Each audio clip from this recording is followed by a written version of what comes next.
السلام علیکم ملګرو، امید لرم تاسو به خیر په ټوټوریال وید خان کې تاسو ته هرکلی وایو. په نننۍ ویډیو کې به موږ ډسکس کوو چې د ټرانزیشن او انیمیشن افیکټ څه دی په ټیکسټ سلایډز باندې. نو راځئ چې سټارټ والو، به هوم ته راشو، یو نوی سلایډ به والو او فرض که زه دې کې ورکړم PowerPoint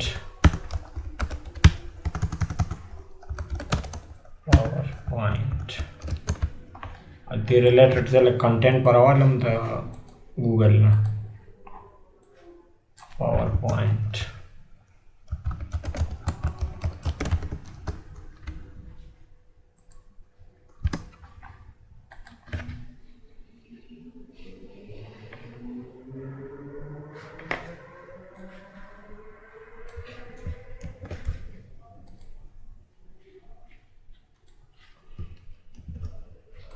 یو دوه سلایډز به موږ جوړ کړو، یو سلایډ به بل والو او په هغه سلایډز به ورکو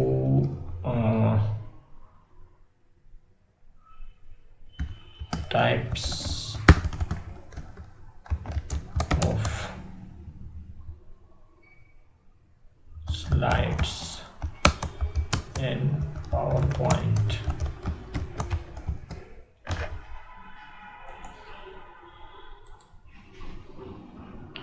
Google ته راشو، دا ریلیټډ په لږ کنټینټ سرچ کوو. types of slide PowerPoint. تاسو وګورئ برګرو، دا یو څو زما د په شان شیپ کې پکار نو ځکه ما ټایپس ورکړل. دلته دا بولټس تاسو چینج کولی شئ د خپل مرضۍ مطابق بولټس دې کې واچوئ.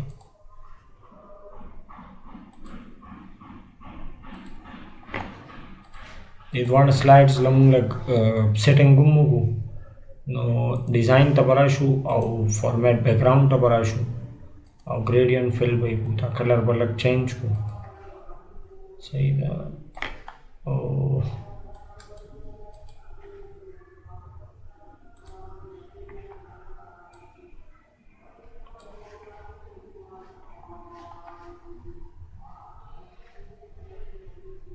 لایټ آن او بس په دې باندې مونږه په دې یو باندې به انیمیشن اپلای کوو، په یو باندې به دې باندې به ټرانزیشن اپلای کوو او دې یو باندې به مونږ انیمیشن اپلای کوو.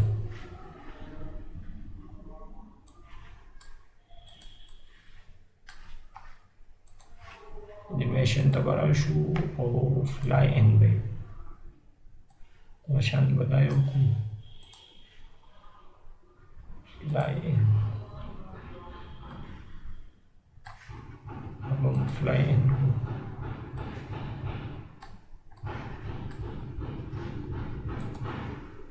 fly in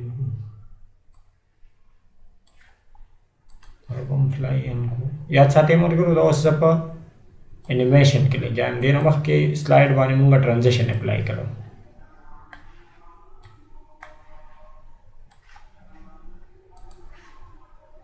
اوس زه دا اپلای کوم نو تاسو به د دواړو د سلایډز دغه معلوم شي. دا وګورئ، دا اوس دی انیمیشن. نو یو یو سلایډ په دې کې ما صرف دوه کړي نو دوه راغلل، په ټولو باندې جدا جدا اپلای کېږي. دوباره تاسو وګورئ که نه زه بلکل د فسټ نه اپلای کوم.